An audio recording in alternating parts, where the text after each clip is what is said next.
Hi everyone. My name is Teresa Schwantner. I am originally from Austria, and that's why my last name has basically no vowels. But Teresa G works as well.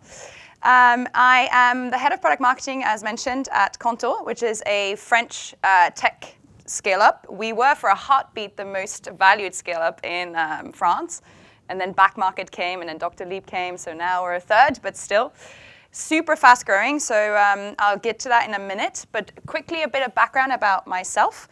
I have worked in 6 markets so far, including the US and the UK, so New York and London.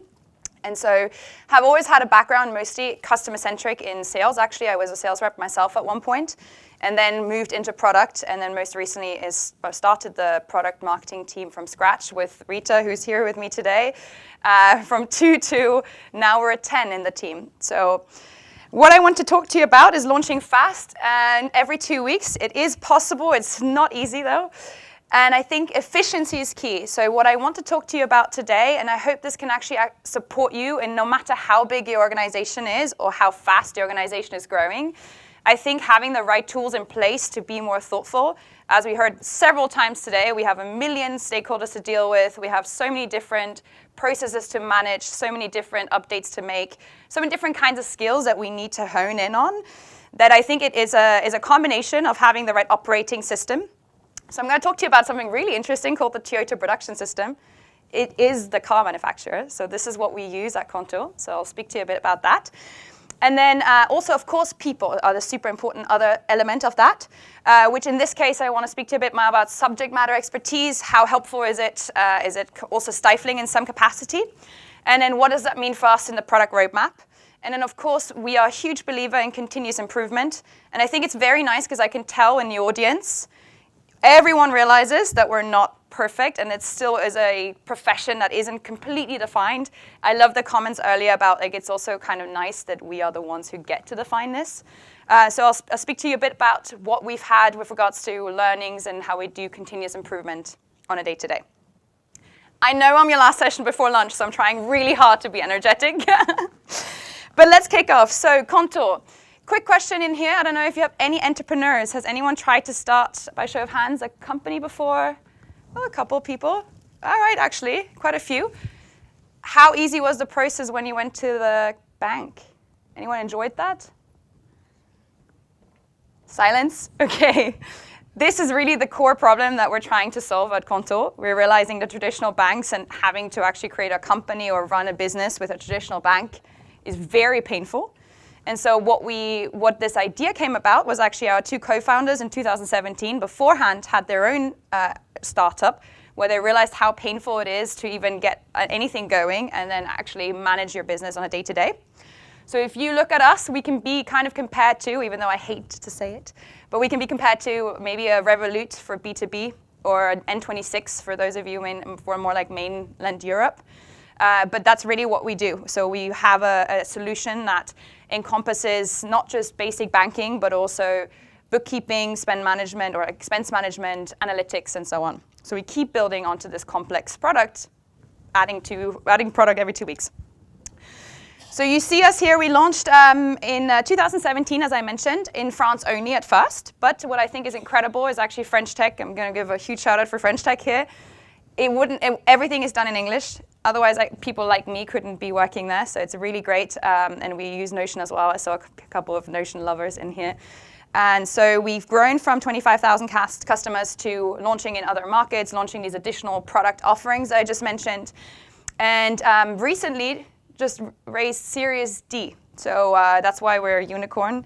And we have since then grown already quite drastically. This is in January, and we need to go from about 500 employees to 1,500 in the next 2 years. So you kind of understand a bit of the crazy pace that's happening in our company at the moment. Cool. So what is the Contour way? So this is the operating model that I briefly want to touch on. Super crazy because it is really genuinely taught or we learn it from the Toyota production system. So the people that our company that are expert on this, they've gone to Japan, they've gone to factories, they've looked at pieces and the way that the Japanese car manufacturers are efficient in their processes. And the reason I think this works really well for us, I'm not going to go through the whole messaging model, but you see here at the top is basically our main value prop as a company. And the two main principles I think that really help us in software as well, and I believe, by the way, that we're the only company right now in Europe that's using this model as a way of working, is that it's actually a training model. It's really us building people who build products rather than building processes for the sake of it. We really think that good people will help us build good products. And the two good ways of highlighting this is what you see here is just in time. So really it's a way of having no stock, meaning like there is no backlog of a million things that you need to do. You would ideally want to work in a one-piece flow, being focused on one launch, on one exercise you need to do as a product marketer. And it's obviously not possible oftentimes in our type of role. But what's really important is the visualization element. And I'll show you guys an example about this in a second. And then the other thing I want to highlight on is the right first time, or just auto quality. And so something that we are really open about is what we call a red bin. And you can imagine like an actual red bin at the Toyota factory, where if something is broken, if there is let's say a mirror that wasn't working or a screen shield that was kind of faulty, it goes into the red bin. And the entire team, so every single person having touched this at one point in time, comes together to take a look at it and determine why is this broken, what happened, and how can we learn from this. So we really built this into our day-to-day, which is, I think, part of the reason that in 4 years' time, we've built such a crazy business that is at such great scale already in Europe. So I'll answer any questions you guys have later on. But I imagine that you probably want to understand what that looks like in practice, because it's really hard to just wrap your head around this Toyota production system and all the Japanese terms, even though I loved hearing a lot of Japanese terms today already, so it sounds like we're all embracing the culture. This is the example of our team Kanban board. I don't know if you guys can see in the back, but we have different stages that my team goes through when we're launching a product. It goes from value analysis, so this is more our research phase, through value engineering, where we work with tech to determine how we should be building the product, to positioning. At the end of this phase, by the way, is when we have our go-to-market document ready, to then producing the content and then setting the product live. One stage that's not that visible in here right now is actually metrics and measurements, so I'll get to that in a moment as well. You will have the slide, so you'll see it a bit better. But what this means is on each of these Kanban boards, this is what I look at every day. And on each of these Kanban boards, what I see is the feature itself, the due date for the next step, and the final one, but I know when it needs to move to the next step, the owner, and if there's any potential delay. And so the reason this is super amazing with this visual management is that it helps me prioritize. So if I see that there are certain things that are closest to the done, i.e. need to be launched soon, I understand who needs to prioritize on what, because we might have to all throw our hands on deck for one launch if we're delayed, for example. It allows me to make sure that my team isn't working on too many things at the same time. So if I see Rita's name here in different columns, I know that's a problem. She cannot focus on doing user research and positioning and content production at the same time for 3 different features, not a one-piece flow. And it allows me to really make sure that in case I see a signal for delay, I let the different cross-functional partners know.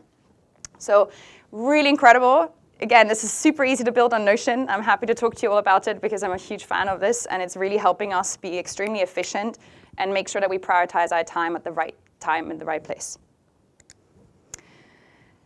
Okay, so this means we've been growing from 2 to 10 I just mentioned, and 20 by the end of the year, in case someone's looking for a PMM job, especially German speakers.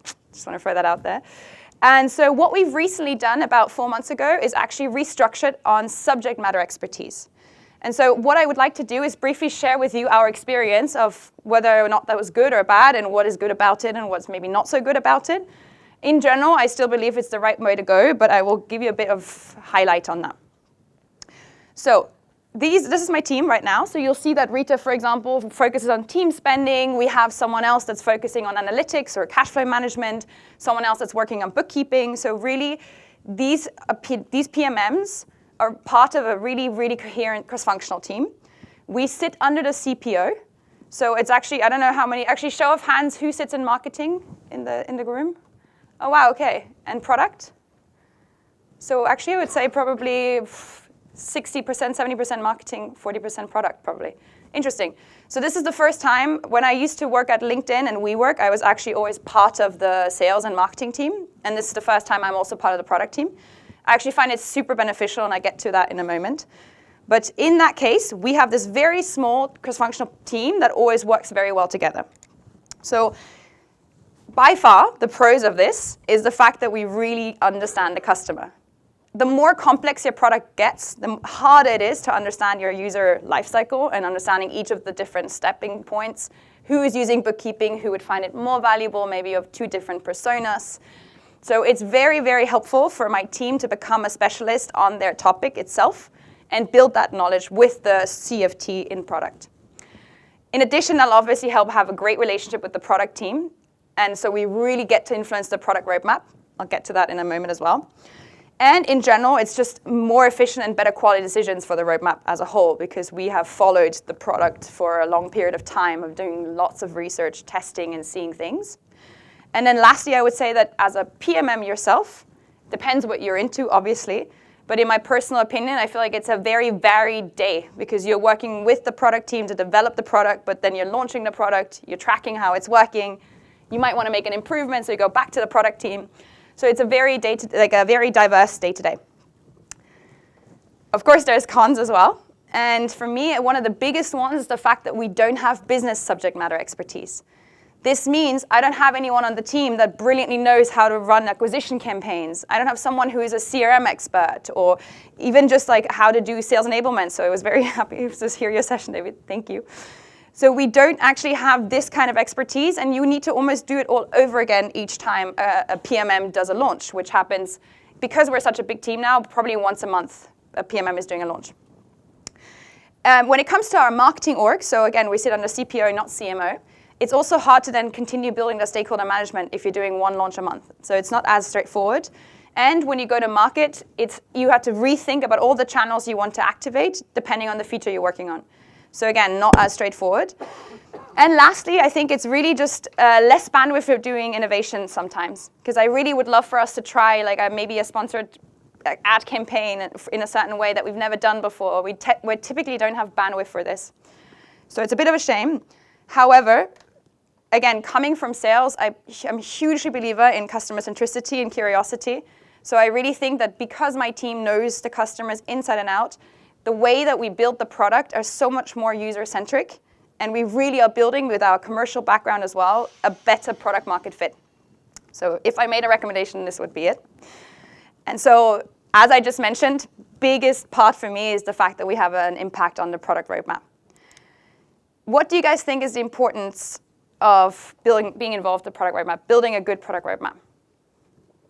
Throw it out there. Voice of the customer. Voice of customer, yep. Very good point. What else is important? Timelines. Pardon? Realistic timelines.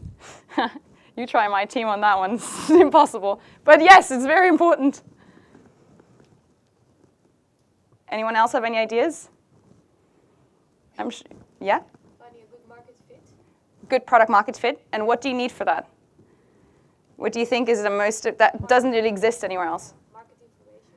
Yes, marketing information. I think commercial acumen, understanding what sells.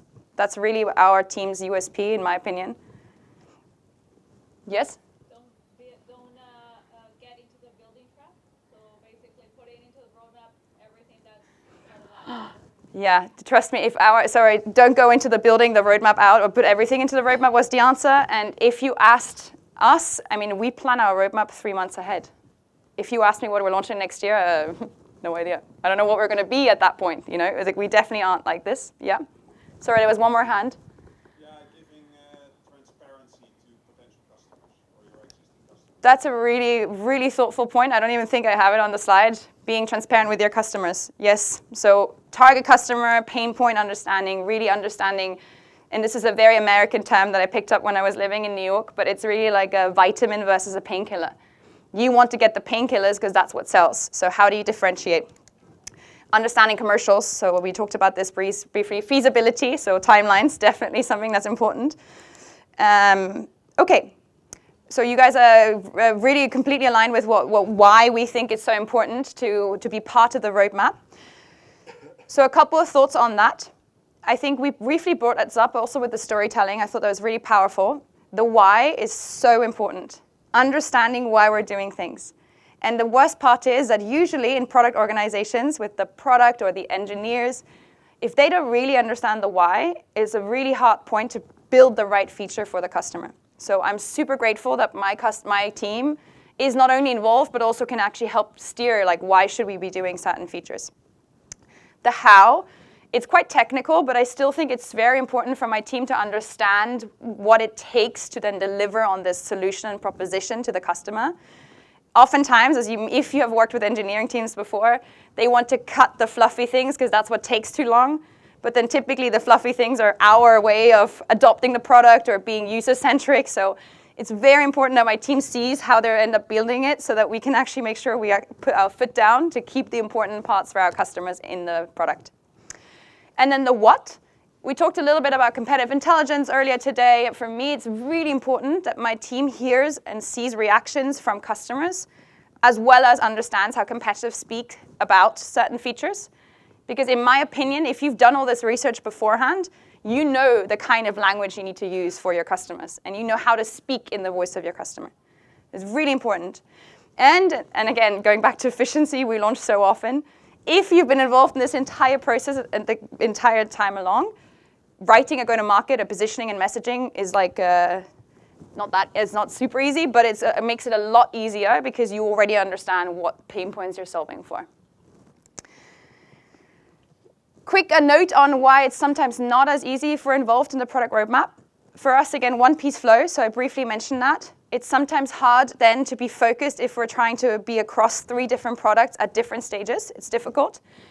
Internationalization, that's something that we still struggle with. How many of you have a local product where you really localize the product? Show of hands. And do you always think HQ first? Yes? It's so hard. I used to be in the Dublin office of LinkedIn, and the frustration I felt whenever the HQ would push their product on us. I was like, oh, this is not the right for the European market or whatever. But now I feel like I'm doing the same thing to all of my stakeholders. I'm like, oh, I need to think of Italy, or no, this does not work in Spain.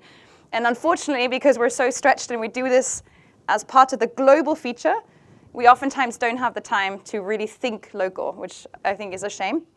And then because we spend 50% of our time with the product team versus 50% of the time with the with the marketing team, this also means we're not the experts when it comes to the various different marketing channels. I think there's definitely people in the room who are probably reporting to CMOs who are a lot more savvy when it comes to what the best channels are and how to use them.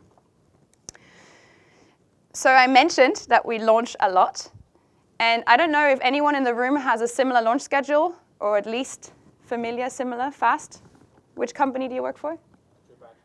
Trip Actions. My brother is a salesperson at Trip Actions. You guys know, because my last name is so well known.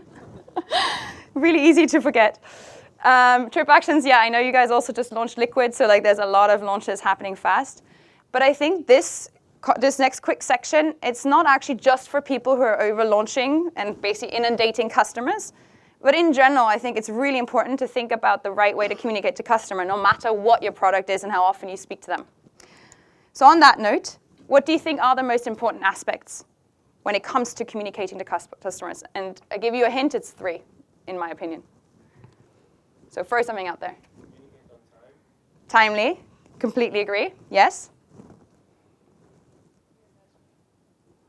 Sorry, Clear messaging, so targeted, being thoughtful with who you're talking to. Yeah, completely agree. What are we trying to bring to our customers? Value, exactly. So for me, the 3 big ones are being value add, being targeted, and timely, which I'm sure there is more, but for me, these are like the 3 core main ones that are very important to make sure we're talking about to the customers in the right way.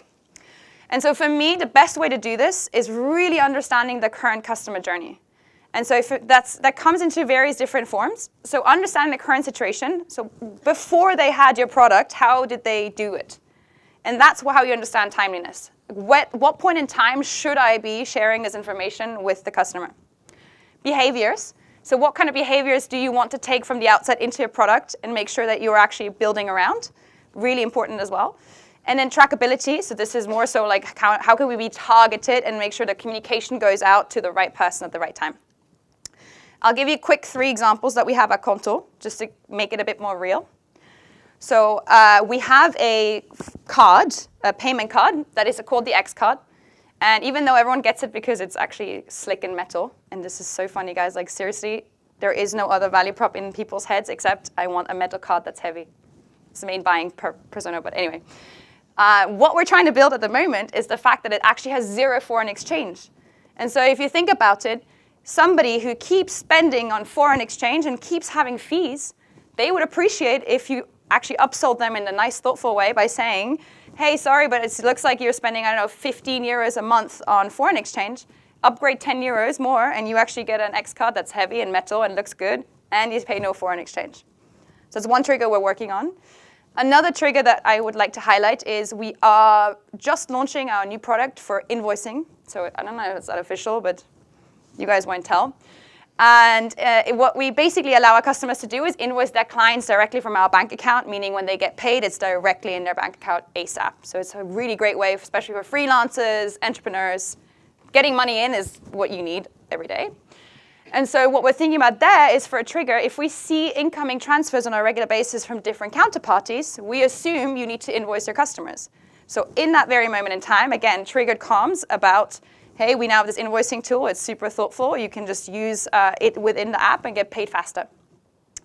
And then lastly, and I'm not sure if you can see this, probably too small on the screen, but we have a very strong USP, unique selling point on actually receipt management. Because of the fact that you're paying with your own card on your bank, we can trigger comms being like, okay, you just paid. Don't lose your receipt. Attach it right away. And I imagine all of us have lost a million receipts in restaurants and quick coffees where you don't take the paper thing. So these are just 3 quick examples as to how we're using this targeted, timely, and value-add comms to our customers to adopt and upsell. And lastly, especially if we're doing testing like this, it's super important for us to understand whether or not we're having impact. And so the best way we're doing that, in my opinion, the main tracking, and we discussed this earlier at the table over there, we're not perfect yet, we're still learning. But the main metrics that we want to look at is, on one hand, of course, product metrics, adoption, customer satisfaction, monthly active users, these kind of things. But then, of course, and we spoke about this a lot, especially for those of you who still need to prove value to the business, why are we here? Why do we need to build our team out? For them, it's super important that we track things like revenue increase, customer retention, finding ways to highlight the fact that we acquire customers thanks to the features that we build. And so this is kind of where we center our metrics and KPIs at Konto. And one last question for the audience. Why do you think it's so important that we set this at an early stage, especially if you're involved in the product org? Well, if you don't reverse engineer to build it in, it would be much more difficult to do it later. Yes, definitely. If you don't say it early, it's super hard to build it in later. And for me, actually, we've seen the difference.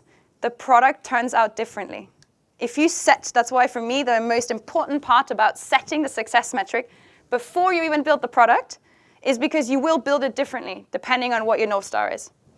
So I give you a really quick example.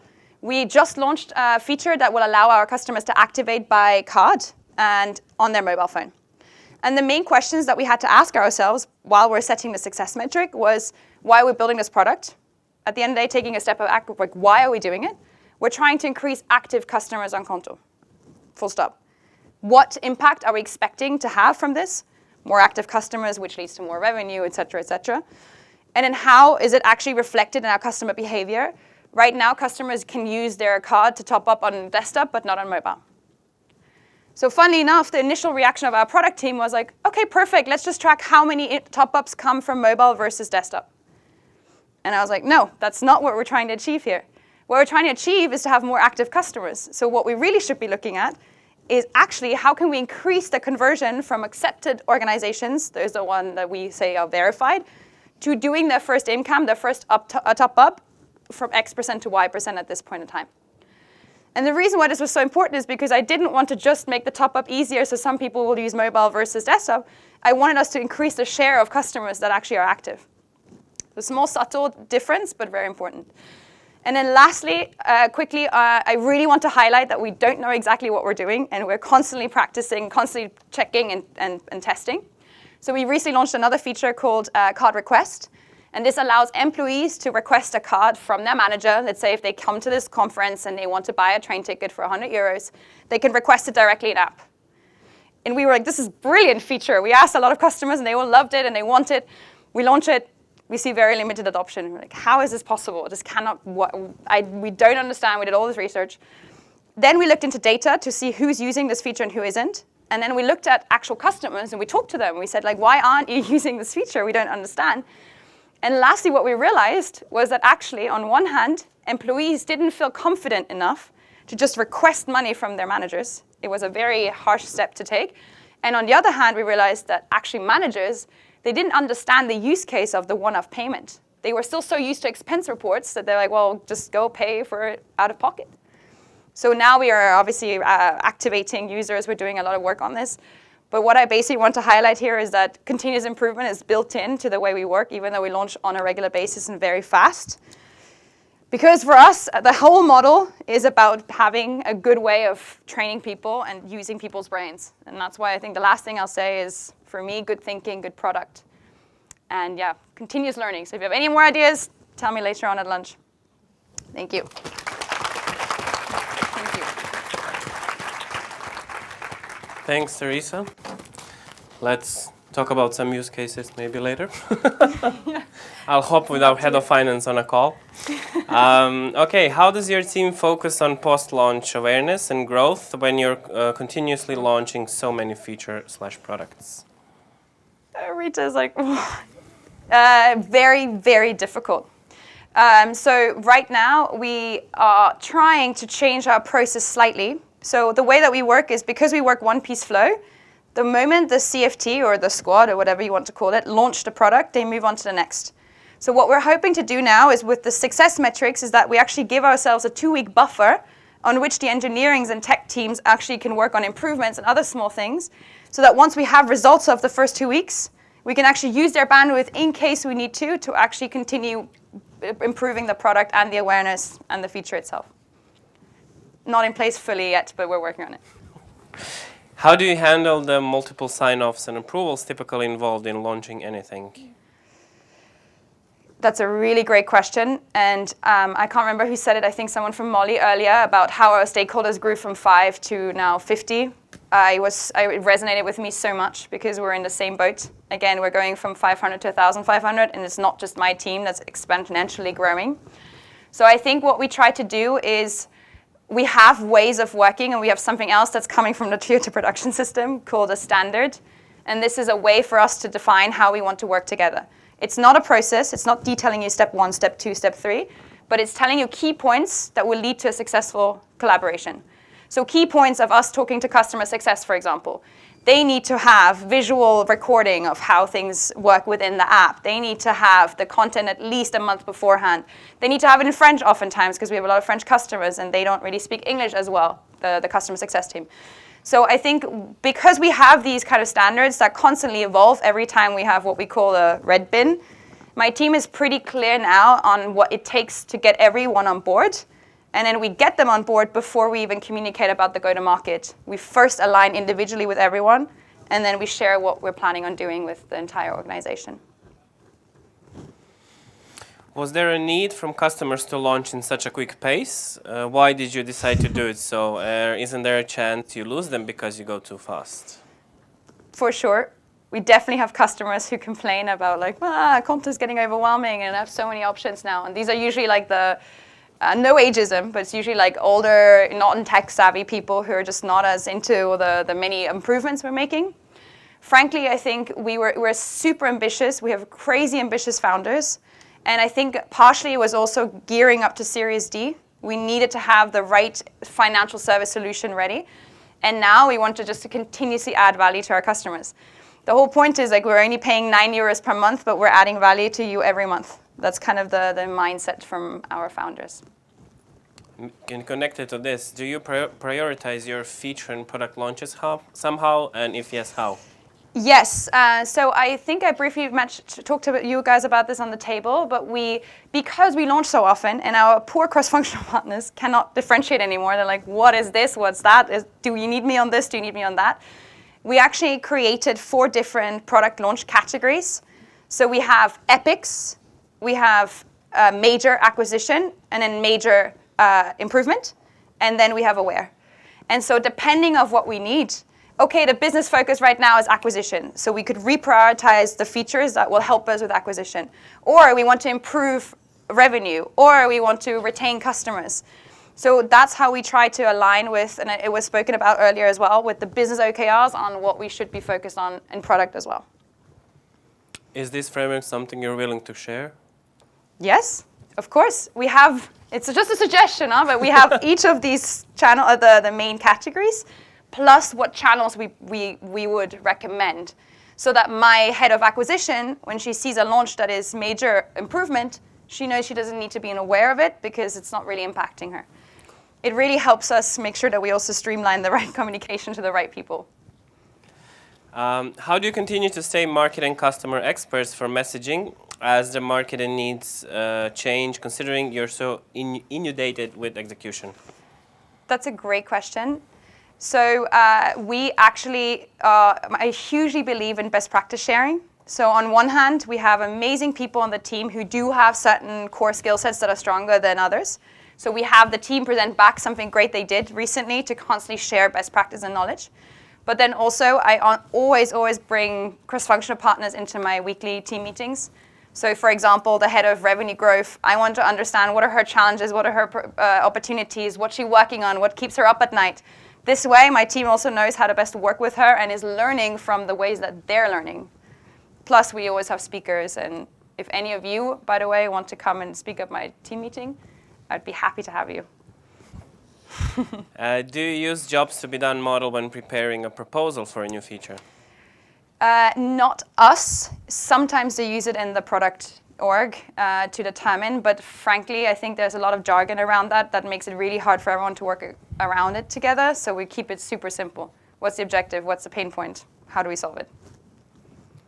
And we'll do one more. Does the speed at which you deliver improvements cost your business operationally more or less than slower, more traditional methods of GTM?